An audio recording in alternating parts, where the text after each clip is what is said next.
Olá, queridos amigos da Novo Tempo, sejam todos bem-vindos a mais um Bíblia Fácil, o seu programa semanal de estudo da Bíblia. Nós estamos aqui nos estúdios da Novo Tempo, onde foi montado um santuário para compreender melhor esse assunto. Você sabia que o santuário era o pensamento ou o centro do pensamento dos escritores bíblicos? Isso mesmo. E nós começamos a aprender já semana passada que o santuário é o caminho de Deus e Cristo viria para percorrer através do santuário. Hoje nós vamos dar sequência a esse tema. Semana passada estudamos o ministério de Cristo no pátio e hoje vamos avançar um pouquinho mais com esse tema. Agora, para você que está nos assistindo em casa, eu tenho um presente para você. É esse DVD, Santuário, o Caminho de Deus. Como é que você pede esse DVD para Novo Tempo? Você pode mandar agora uma mensagem para o nosso WhatsApp. O nosso número é 12 98100 1425. Se você está navegando na internet, você pode acessar o nosso site, novotempo.com/Bíblia Fácil. Ali você vai clicar na imagem desse DVD, fazer um breve cadastro e nós vamos mandar para a sua casa. Se você preferir, você pode ligar para cá em horário comercial. Nosso número 12 21 27 3121. Lembra? Horário comercial, tá bem? Isto é um presente da Novo Tempo para você, você não paga nada por isso. Talvez você não saiba, mas nós já enviamos mais de 30 mil DVDs como este aqui, para o Brasil inteiro. E não cobramos um centavo. Sabe por que não? Porque nós temos o apoio dos Anjos da Esperança. E obrigado você que é Anjo da Esperança e apoia o nosso ministério. Se você não é ainda, você pode se tornar um. Basta ligar para nós no 12 21 27 30 30, fazer o seu cadastro e continuar abençoando esse ministério. Está bem? Todos já estamos com as nossas Bíblias em mãos. Vamos caminhar um pouquinho mais pelo santuário? Esta é a proposta, Santuário, o Caminho de Deus. E nós estamos acompanhando passo a passo como Deus, como Cristo, caminhou por esse santuário. Agora, antes de começarmos o estudo de hoje, nós vamos mais uma vez ler a palavra. E antes de lermos a palavra, nós vamos orar, certo? Aqui a gente não começa o programa sem antes fazer uma oração. Vamos orar então?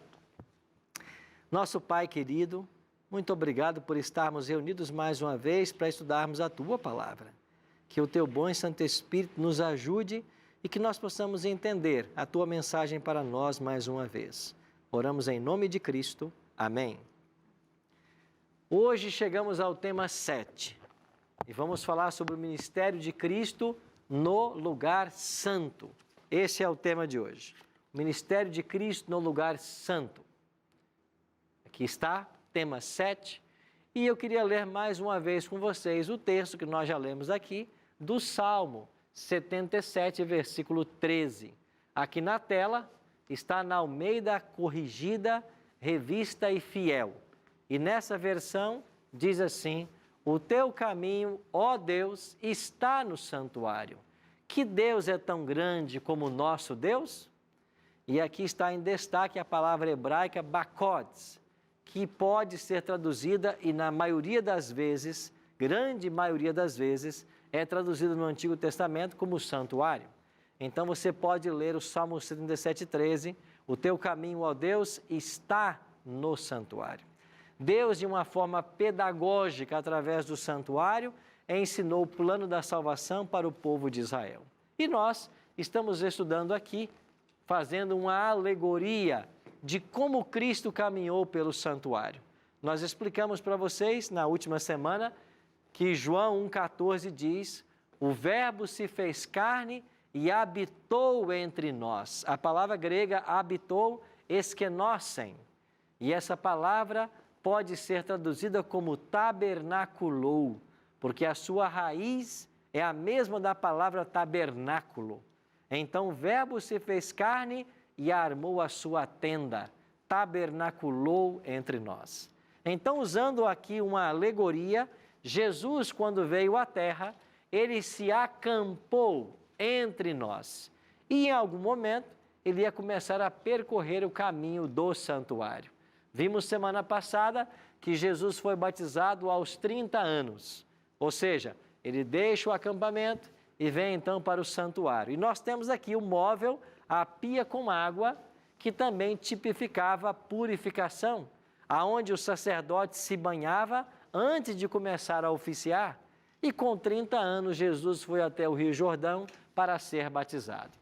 Depois, 3 anos e meio depois do batismo, Cristo foi crucificado. E o altar de holocausto, que também estava no pátio, torna-se um símbolo do Calvário. Os animais eram mortos aqui no pátio, os seus corpos queimados no altar, o seu sangue derramado à base do altar. E foi no Calvário que Jesus derramou o seu sangue para nos salvar.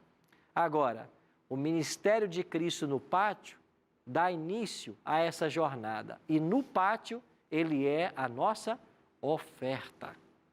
Ele é o Cordeiro de Deus que tira o pecado do mundo. Porque é aqui no pátio que o Cordeiro morria. E foi no altar de holocaustos, que simbolizava o Calvário, que Jesus morreu. Agora, Jesus, na sua caminhada pelo santuário, iria deixar o pátio.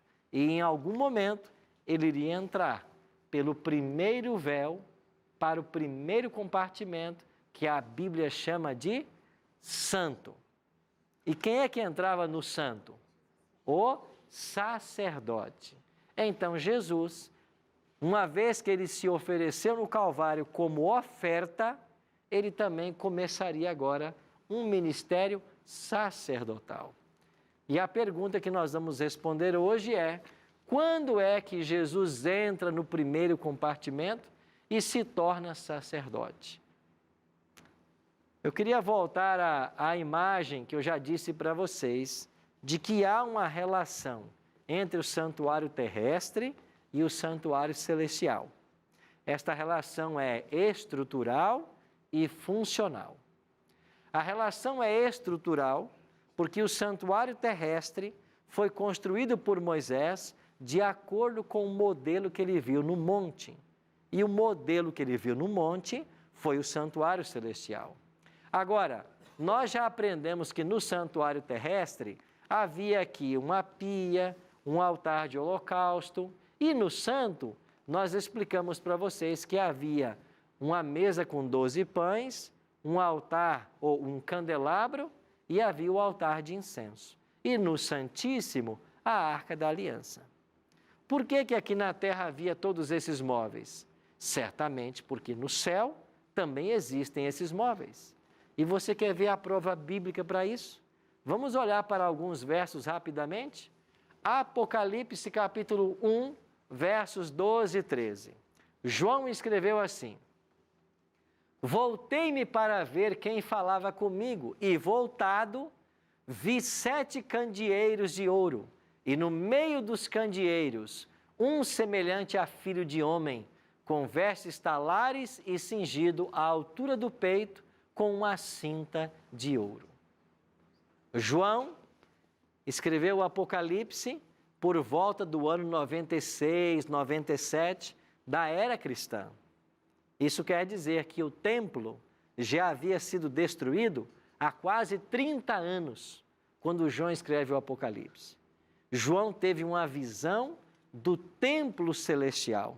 E eu já expliquei para vocês aqui que o Apocalipse pode ser dividido em 7 cenas, e cada uma das cenas começando no santuário celestial. A primeira divisão está aqui. João teve uma visão do santuário celestial, e o que ele viu lá? Cristo caminhando entre os candeeiros. E o candeeiro era aquilo que estava no compartimento santo. Ou seja, Jesus foi visto por João no primeiro compartimento do santuário por volta do ano 97. Ele já estava lá. E a correspondência estrutural é que aqui na terra havia também um candeeiro, mas Jesus foi visto entre os candeeiros no céu. O Apocalipse diz mais, capítulo 8, versos 3 e 4. Veio outro anjo e ficou de pé junto ao altar, com um incensário de ouro, e foi-lhe dado muito incenso para oferecê-lo, com as orações de todos os santos, sobre o altar de ouro que se acha diante do trono. E da mão do anjo subiu à presença de Deus a fumaça do incenso, com as orações dos santos. Qual é o outro móvel que João viu no santuário celestial? O altar de incenso, aonde o incenso era queimado. E ele diz que a fumaça que subia desse altar é um símbolo das orações dos santos. João viu mais. Olha o que diz o capítulo 11, 19. Abriu-se então o santuário de Deus que se acha no céu e foi visto o quê? A arca da aliança. O que mais João viu no céu? A arca da aliança, que estava no segundo compartimento, o Santíssimo. Você percebe que o santuário terrestre foi copiado do celestial e é por isso que esses móveis aqui estavam? Então, isso nós chamamos de correspondência estrutural. É uma relação que há entre os dois santuários. Mas eu falei que há também uma correspondência funcional, ou seja, as mesmas funções que eram desempenhadas aqui na terra seriam também desempenhadas por Cristo no céu. É por isso que nós vamos estudar hoje, então, a questão dos dois compartimentos e dos ministérios sacerdotais e sumos sacerdotais. Antes, porém, Wilson. Mais uma contribuição e uma ajuda do pastor. O senhor mencionou que o João viu Jesus Cristo no santo lá, junto com os candelabros, aquelas coisas aí que... É só uma dúvida. Se ele viu ele em 97, né? Como o senhor mencionou que em 22 de outubro de 1844, Jesus Cristo foi para o celestial, se o João viu ele no ano 97. Essa é a minha dúvida. Sim. João viu Cristo no primeiro compartimento do santuário, aonde estava o candelabro, no ano 97. Agora, o que eu disse é que no dia 22 de outubro de 1844, Jesus passou para o Santíssimo. Então, ele esteve no Santo e foi para o Santíssimo em 1844. Certo? Mas nós vamos fazer essa caminhada juntos, para ficar bem claro na nossa mente todos os detalhes. Até aqui, nós estamos vendo a correspondência entre os santuários. Agora, olha o que diz Hebreus sobre o santuário. Com efeito, foi preparado o tabernáculo, cuja parte anterior, onde estavam o candeeiro, a mesa e a exposição dos pães, se chama lugar santo. Ok? Versículo 3 e 4. Por trás do segundo véu, qual é o primeiro véu? Esse aqui, o que dava a entrada para o santo. E o segundo véu dava a entrada para o Santíssimo. Por trás do segundo véu se encontrava o tabernáculo que se chama o Santo dos Santos, ao qual pertencia um altar de ouro para o incenso e a arca da aliança totalmente coberta de ouro, na qual estava uma urna de ouro contendo o maná, o bordão de Arão que floresceu e as tábuas da aliança. Ou seja, o santuário é descrito na Bíblia como sendo dois compartimentos. O primeiro chamava Santo e o segundo, Santíssimo. Vamos relembrar outros detalhes aqui. No ritual diário, no serviço diário, o que é que acontecia? Primeiro, o sacerdote oferecia 2 cordeiros sobre o altar. Esses 2 cordeiros tinham uma hora para morrer. O primeiro morria às 9 da manhã e o segundo morria às 3 da tarde. Todos os dias.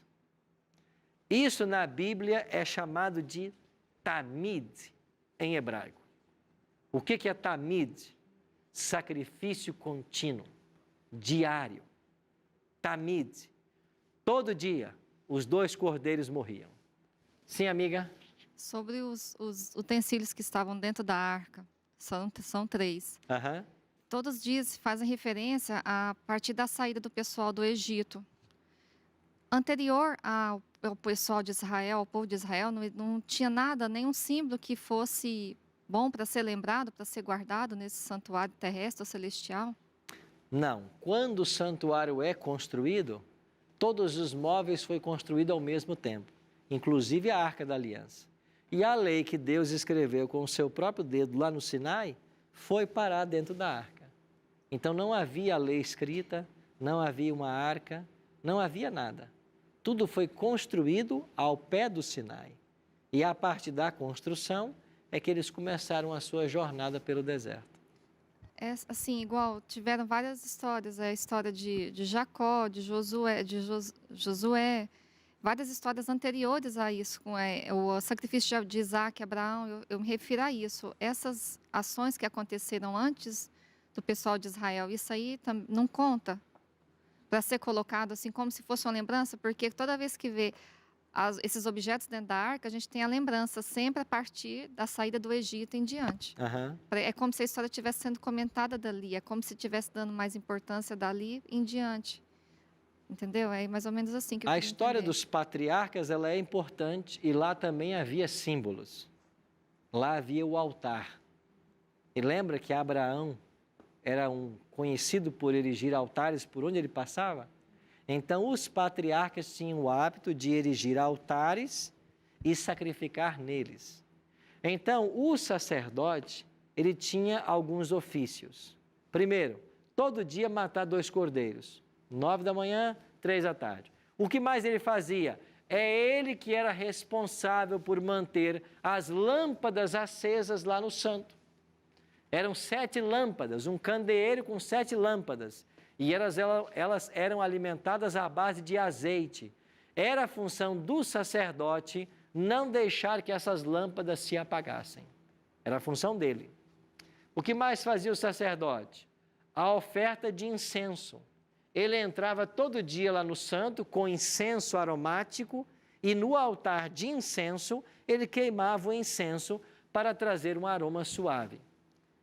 Ele trocava os pães da proposição a cada sábado e ele também era responsável por receber aqui os pecadores que traziam seus animais para então serem sacrificados. Ou seja, desde o amanhecer até o entardecer, o santuário era um local de extrema atividade. Muita gente trabalhando.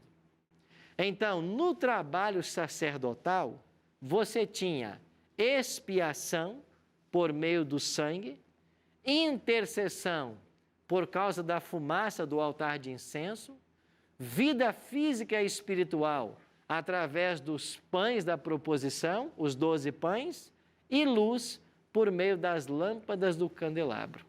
Tudo isso era oferecido pelo sacerdote. E Cristo viria para oferecer para mim e para você as mesmas coisas. Ele teria, então, que em algum momento se tornar sacerdote. A pergunta central do estudo de hoje é essa aqui. Quando Jesus iniciaria seu ministério sacerdotal? Quando? A Bíblia explica tudo para nós. O que nos falta é conhecer os textos e linká-los, casar o texto um com o outro, para compreender esses temas. Vamos começar com João, capítulo 16, no versículo 7. Olha o que disse o próprio Cristo em João 16, 7. Mas eu vos digo a verdade, convém-vos que eu vá, porque se eu não for, o Consolador não virá para vós outros. Se, porém, eu for, eu vô-lo enviarei. Por que era conveniente para os discípulos que Jesus fosse para o céu? Porque Jesus iria assumir o seu ministério sacerdotal em prol deles. E, ao ir para o céu, ele enviaria o Espírito Santo. Enquanto Cristo estava com os discípulos, a sua presença física era sentida. Mas se ele estivesse com João em Jerusalém, ele não podia estar com outro discípulo lá na Galileia. Por quê? Porque Jesus, enquanto Deus homem, estava preso a um corpo. E durante esses 33 anos, Jesus não fez uso da sua onipresença. Ele não deixou de ser onipresente.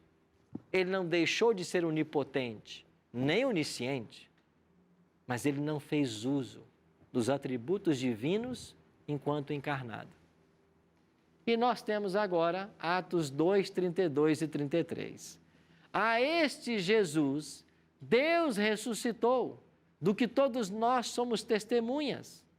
Exaltado, pois, à destra de Deus, tendo recebido do Pai a promessa do Espírito Santo, derramou isto que vedes e ouvis.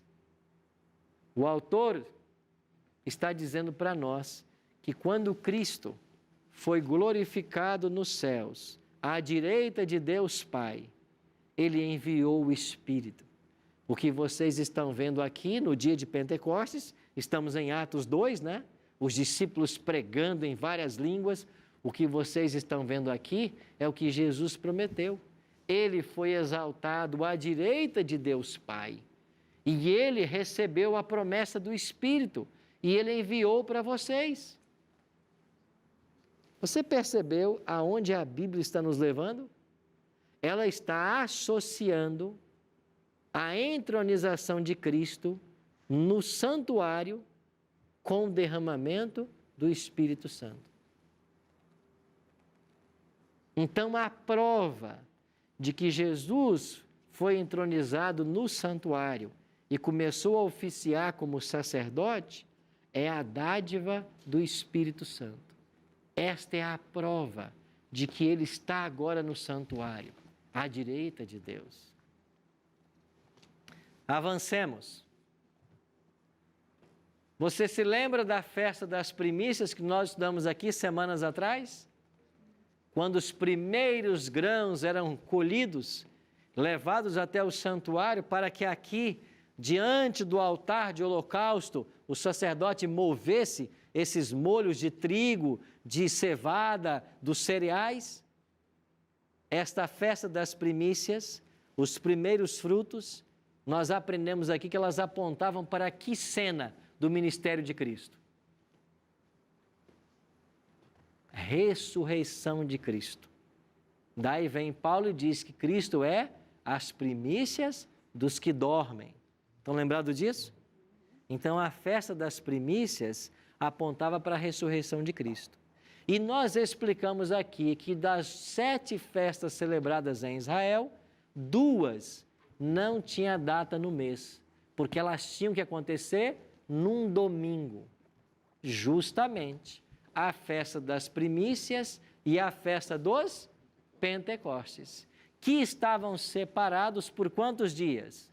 50. Nós vamos para um breve intervalo. Daqui a pouquinho eu volto para explicar claramente para você por que essas festas eram celebradas no domingo e não tinha dia no mês marcado fixo e por que elas estavam separadas por 50 dias. Daqui a pouquinho a gente volta.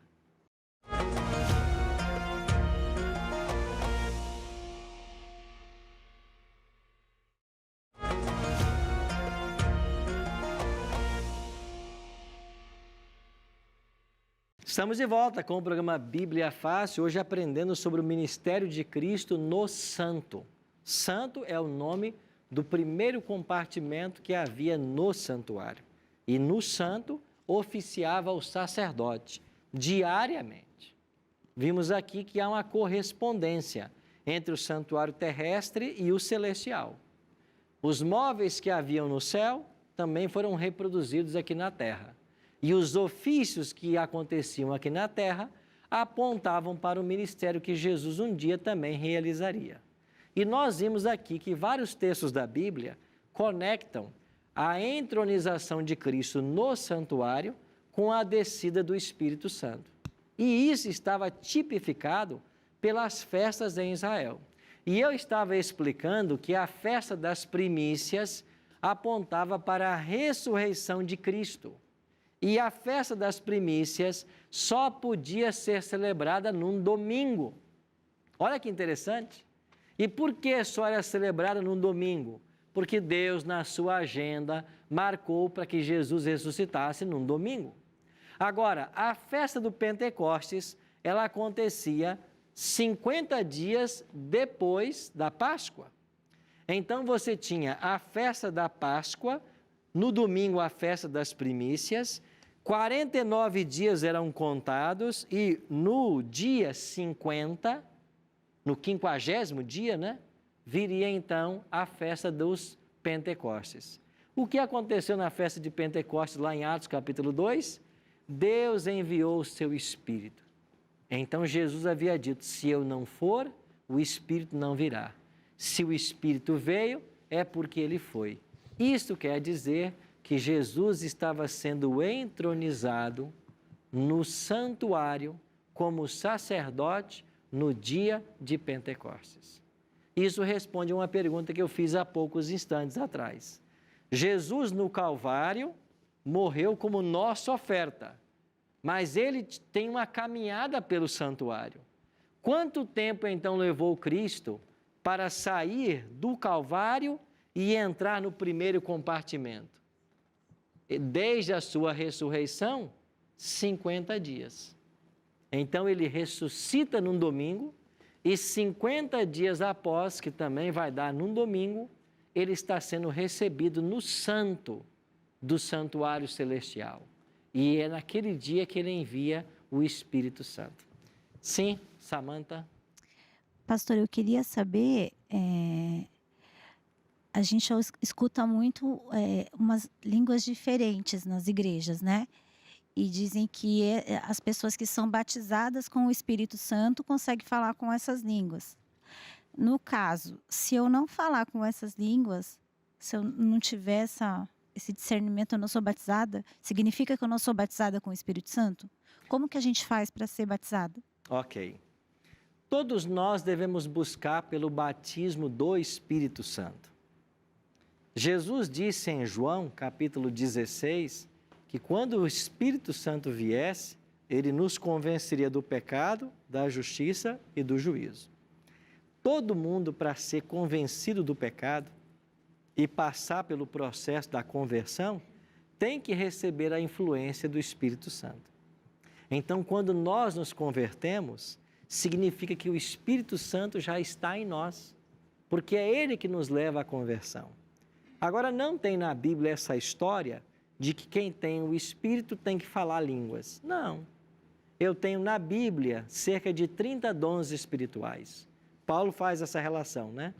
1 Coríntios 12, Romanos 12, Efésios 4. Aí são as 3 listas paulinas dos dons espirituais.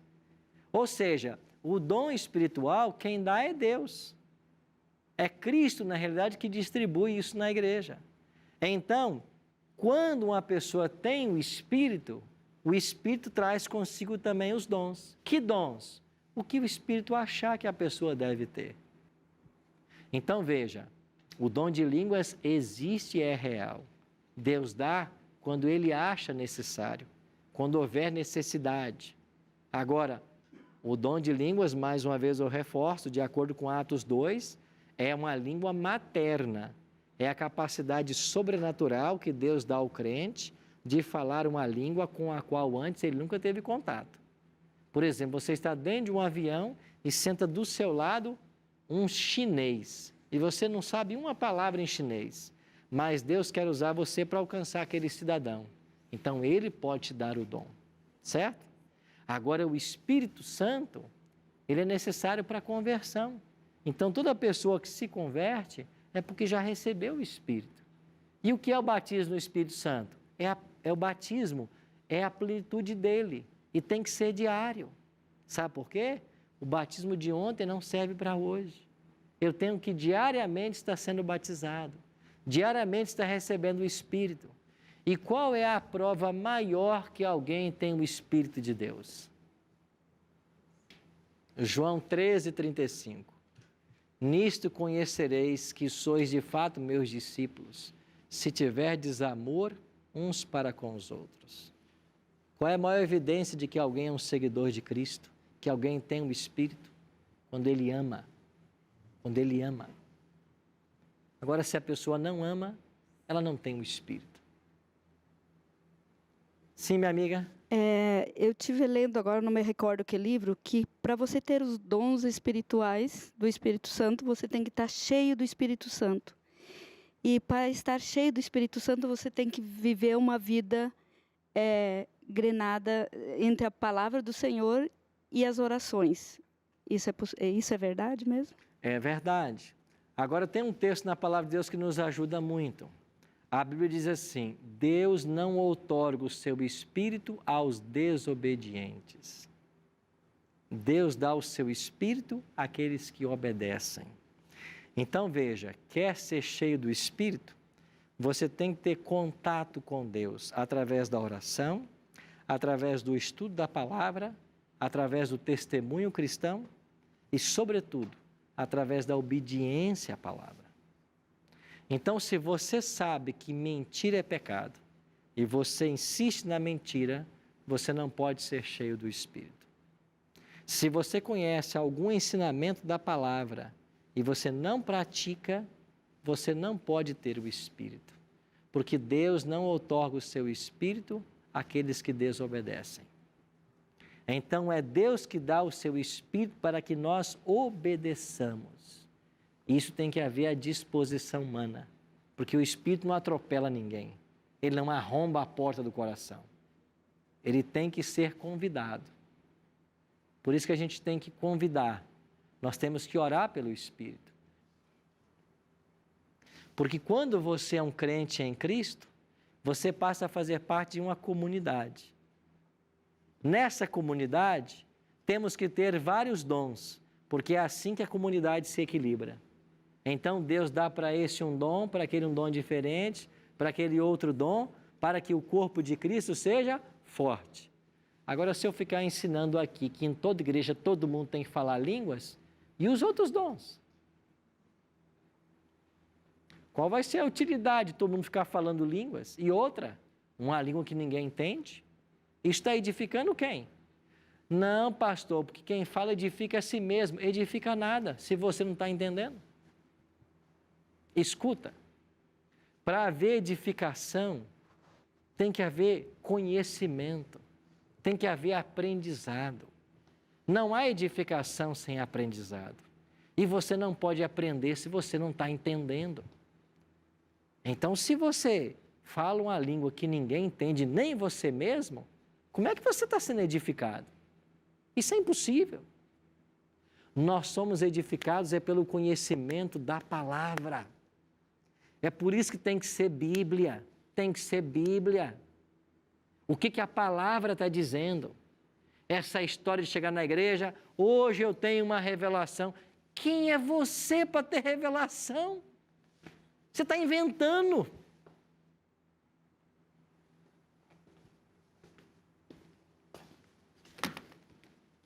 Isso é revelação. Isso é revelação. Se você chega na igreja e diz, olha, hoje eu tenho uma revelação para fazer a igreja, e você abre a Bíblia num texto, que você gastou horas com esse texto para entender, para ensinar a igreja e para aplicar a vida da igreja, aí você tem revelação. Agora o cidadão não gasta uma hora com esse livro, não estuda a Bíblia, não conhece Bíblia, e chega diante de centenas de pessoas, eu tenho uma revelação. Que revelação você tem? Você vai inventar coisas? Você vai ficar inventando coisas? Então, meus queridos, revelação é o que está aqui. Quer ter revelação? Então você gasta horas com esse livro. passa aí umas 4, 6, 8 horas com um texto da Bíblia, lendo, estudando, pedindo a luz do Espírito Santo. Entende o texto? Agora você leva isso para a igreja. Para quê? Para fortalecer a igreja, para edificar a igreja, para levantar os que estão caídos, para trazer perdão, para trazer libertação. Agora, trazer revelação na igreja para acusar irmão, isso é obra do diabo. Porque diz a palavra que ele que é o acusador dos irmãos. Ele é o acusador. Isso é obra do diabo. Pois você, meu querido, se você vive num ambiente assim, se liberta em nome de Cristo. Sai desse ambiente, que esse ambiente vai matar você. Matar de depressão, matar de medo, matar por austeridade, por falta de amor. Porque aonde está o Espírito, aí reina o amor. Aí é uma comunidade do bem, do amor, onde as pessoas se apoiam, se ajudam, crescem espiritualmente. E só pode haver crescimento espiritual se houver estudo desse livro. Ó. E se você também vai numa igreja que nunca lê esse livro, que nunca estuda, que não é a parte principal do culto estudar esse livro, você está perdendo o seu tempo. Perdendo o seu tempo. Você vai passar 50 anos aí dentro, não vai aprender nada. Então Cristo deu o Espírito para nós. Por quê? Porque Ele foi entronizado no Santo.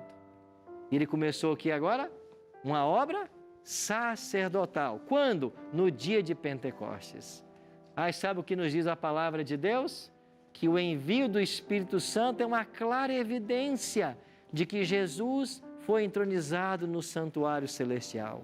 E olha o que diz agora a palavra de Deus. Hebreus 9, 24. Porque Cristo não entrou em santuário feito por mãos, figura do verdadeiro, porém no mesmo céu, para comparecer agora por nós diante de Deus. O que Hebreus 9, 24 está dizendo? Que Jesus foi para o santuário celestial. Você está me assistindo aí em casa? Você fica aí duvidando que existe santuário no céu? Fica dizendo que essa história de Cristo ir para o santuário é invenção dos adventistas. Irmão, leia a palavra. Leia a palavra. Olha o que está dizendo Hebreus 9, 24. Cristo entrou num santuário não feito por mãos, mas no céu. Agora, para comparecer por nós diante de Deus. Cristo foi para o santuário. Ele começou um ministério, o quê? Sacerdotal. Porque ele está até nesse momento, no primeiro compartimento do santuário. Ele subiu no dia de Pentecostes. 40 anos depois, João viu ele lá, andando entre os castiçais. Apocalipse 1, 12, nós lemos aqui hoje. Aí vem você dizer que é invenção de adventista? Vai ler a palavra, irmão. Gasta tempo com a palavra. Não fica reproduzindo ideia que você ouve por aí, não. Vai ler a palavra. E sabe por que Jesus, quando entrou no santo, se tornou advogado? Porque a palavra diz, olha o que João escreveu, filhinhos meus, essas coisas vos escrevo para que não pequeis. Todavia, se alguém pecar, nós temos um advogado. Quem é ele? Jesus Cristo justo. Nós temos um advogado junto ao Pai. Aonde está esse advogado? No santuário do céu. Você está entendendo a diferença de conhecer a palavra? Não é ficar sendo um mero reprodutor de ideias humanas, do que você lê superficialmente na internet. Vá para a palavra. Vá para a palavra. Você quer ser liberto? João 8,32. Conhecereis o quê? A verdade vos libertará. Agora, se você não quiser conhecer a verdade, você pode. Você pode. Continua do jeito que está. Não estuda, continua. Aí você vai ser enganado por qualquer um aí na esquina. Qualquer um que se levantar vai enganar você, você não conhece a palavra. E sabe o que eu tenho visto? Pessoas formadas, médicos, advogados, gente pós-graduada, gente com mestrado, com doutorado, com livre docência e que não sabe nada de Bíblia, se preparou tanto na vida, qualquer um aí na esquina derruba eles na Bíblia. Qualquer um aí ensina qualquer coisa e eles aceitam. Por quê? Porque estudaram muitas coisas, mas são neófitos no conhecimento da palavra. E sabe o que é mais engraçado? Parece que quanto mais a pessoa aprende de uma área do conhecimento humano, mais ele se sente um Deus e acha desnecessário a Bíblia. É por isso que facilmente é enganado. Então você quer a verdade da Bíblia? Jesus foi no dia de Pentecostes para o santuário celestial começar o seu trabalho como sacerdote. Mas pastor, ele havia entrado antes lá? Havia. Lembra que ele disse para Maria Madalena, mulher, não me toques porque ainda não fui ao Pai? E depois ele disse, Tomé, põe aqui o teu dedo? Então, quando Cristo ressuscita, ele vai para o santuário celestial e volta para a terra. E o que ele foi fazer no santuário celestial? Ele foi inaugurar o santuário celestial. Então, a inauguração do santuário, que aconteceu no Santo dos Santos, na presença do próprio Deus, foi logo após a ressurreição. Mas a entrada definitiva de Cristo para atuar como sacerdote foi no dia de Pentecostes. E ele vai ficar lá até quando? Semana que vem eu vou te dizer. Hoje não. Semana que vem você vai aprender.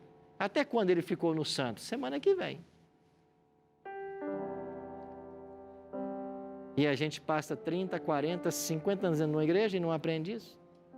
Estamos aprendendo o quê? Ah, pastor, um monte de língua estranha. Ah, pastor, é um tal de mover do Espírito. E cai um aqui, cai outro ali. Eu nunca vi Espírito derrubar ninguém. Quem derruba é o diabo. O Espírito ergue. Põe isso na sua cabeça. Quem derruba é o diabo. O Espírito ergue. Quando você vai num movimento e está todo mundo caindo e rolando, meu amigo, isso não é o Espírito Santo, não. Que o Espírito de Deus não faz isso, não. O Espírito de Deus te ergue, não derruba ninguém. Quem derruba e engana é o diabo. Na igreja tem que haver reverência, silêncio, para o estudo da palavra e para o aprendizado. Porque é assim que nós somos edificados. É assim que a gente vai crescendo dia a dia, até que um dia, pela graça dele, sejamos a estatura perfeita como é Cristo Jesus. O trio Discípulos vai cantar para nós mais uma vez agora. Enquanto eles cantarem, eu queria que você pensasse.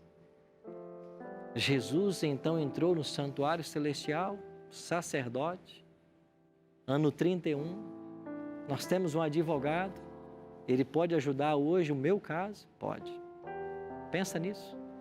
E lembre-se, eu e você só temos uma saída. Qual é? Nos lançarmos aos braços de amor de Jesus. Porque sem Ele não há saída. Ele é a única saída. Pensa nisso. Se o Senhor manda seguir,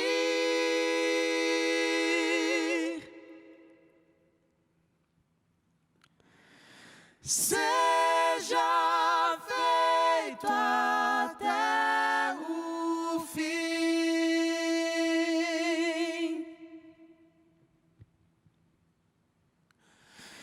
Jogo a rede ou vou pregar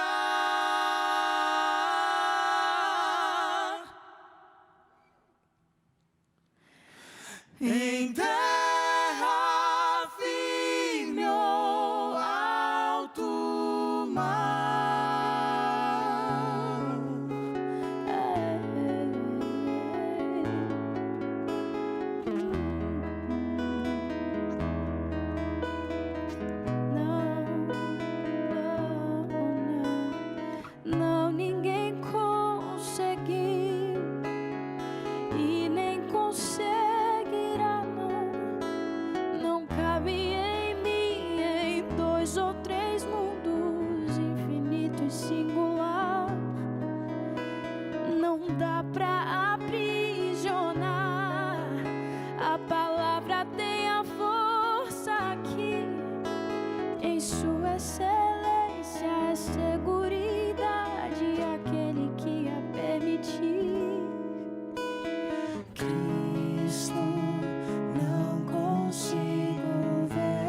graça é maior que eu, vida desmedida, ilimitada deu.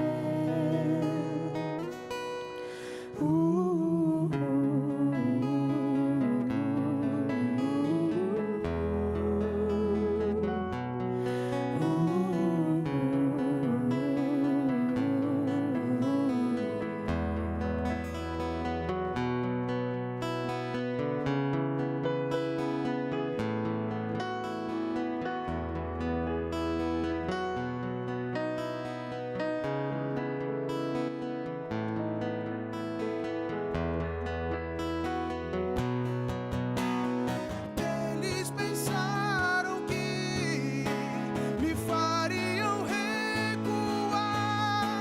A glória é pesada e a tribulação É leve e já vai passar. Tudo que acontece a mim fará com que o meu Senhor seja conhecido. Mais vale tua vida em mim do que a minha dor. Cristo, não consigo ver mais além que isso. Nego-me a ceder. Sei que a tua graça é maior que eu, vida desmedida, ilimitada deu.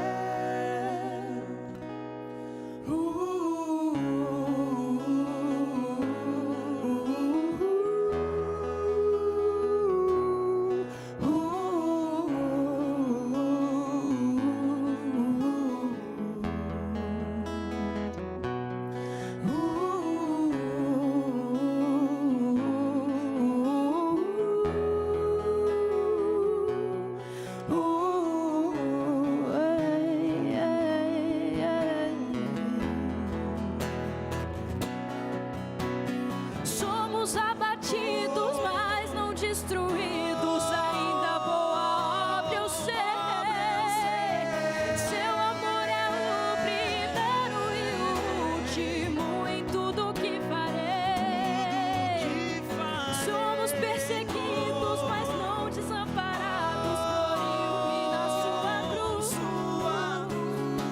Esperança é rompe no sangue de Jesus.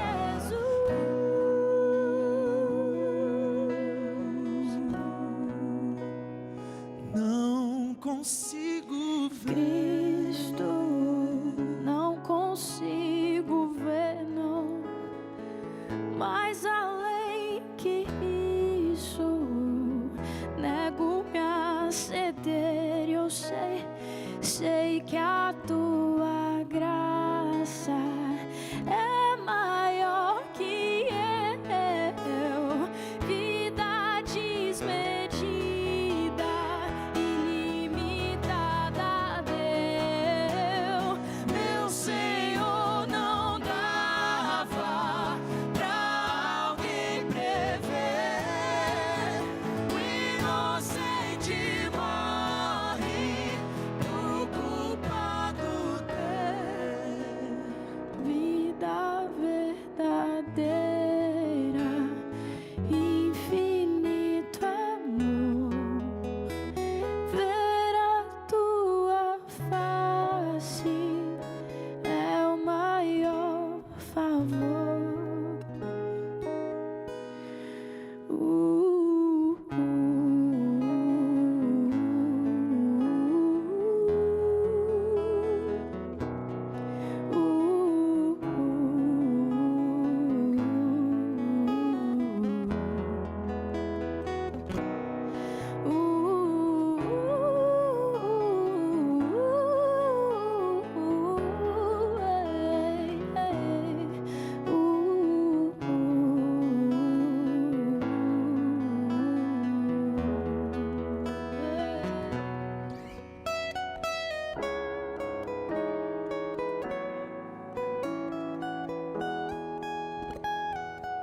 Fica aqui comigo, discípulo. Fica aí, Rafael.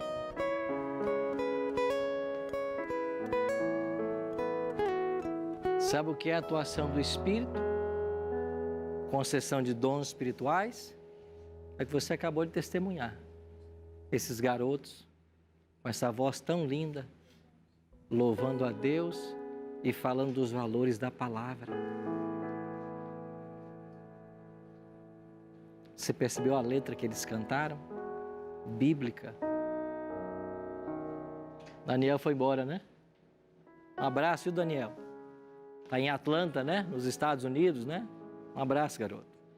Rafael está aqui, se virando nos 30 agora. Mas vocês percebem que talento? Quantas vezes eu já chorei no meu carro ouvindo uma música deles? Essa, uma delas. Chorei sozinho, ouvindo essa música. Isso é dom do Espírito. E sabe por que Deus deu esse dom para eles? Para edificar. E quando a gente ouve, a gente é edificado. Porque a gente se sente mais perto do céu, mais perto de Cristo. Você está vendo como é que o Espírito age? E sabe por que a gente tem os dons do Espírito? Porque Jesus foi para o céu. Porque Paulo ensina que quando ele subiu às alturas, levou cativo o cativeiro e deu dons aos homens. Em Efésios 4, né? Ele deu dons, porque ele foi entronizado no santuário. Fazia parte do plano da salvação. E esses dons que vocês têm é para edificar, para ajudar pessoas a ir para o céu. A mim me deu o dom do ensino. Eu não pedi isso, ele quis dar. Para outros aqui, deu outros dons. Os dons são variados.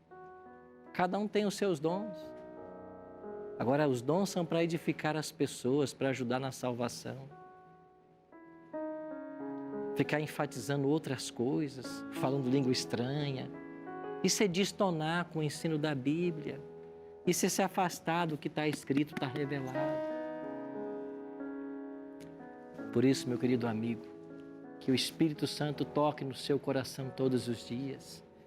Que você tenha certeza de que nesse exato momento você tem um advogado lá nos céus. Porque Cristo entrou no santuário celestial, uma palavra de Deus ensinava. Se você ouvir por aí que essa história de santuário é invenção dos adventistas, não liga, acorda, vai ler a Bíblia. Leia a Bíblia. Olha quanto esse tema é tocado nas Escrituras. Olha o livro de Hebreus, um livro completo falando disso. E nós estamos aqui para isso, para crescermos juntos no conhecimento.